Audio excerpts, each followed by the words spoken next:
বিসর্জনের সুর কবিতাটি সংগ্রহীত কণ্ঠে শ্রী শ্যাম। কোন মেয়েটির গতর কেমন, কোন বধূটির বুক, খবর পেয়ে লম্পটদের লালায় ঝরে মুখ। রাত বিরেতে ডাক আসবে, যেতেই হবে ডেরায়, সিঁদুর শাখার বিষম দায় যে কার সাধ্যি ফেরায়। ফিরে এলেও মুখে কুলুপ, নইলে মরণ ফাঁদে, সন্দেশখালির নোনা জলে বঙ্গমাতা কাঁদে। কার আছে অসীম সাহস, কার বুকেতে শ্বাস, বাধা দিলেই ভেরির জলে ভাসবে গোটা লাশ।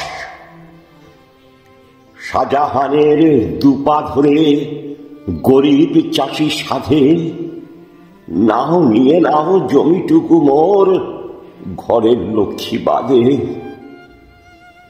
সম্মান হারার ভয়ে যাদের নিত্য দিনে মারে, কি এমন দোষ ওরা যদি মরে অনাহারে। সহ্যেরও একটা সীমা আছে, সব শেষে প্রতিরোধ মা বোনদের প্রতিবাদে দিচ্ছে প্রতিরোধ।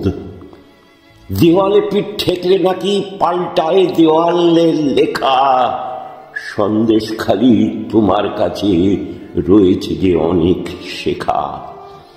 যারা ছোট্ট কেস বলছে তাদের আমি বলি, কেমন লাগবে আপনার ঘরে ঘুটলে সন্দেশখালি। মায়েরা পথে নামলে মুক্তি নয় কো বেশি দূর। শাসক, তুমি কি শুনতে পাচ্ছ বিসর্জনের সুর? নমস্কার, ভালো থাকবেন সবাই।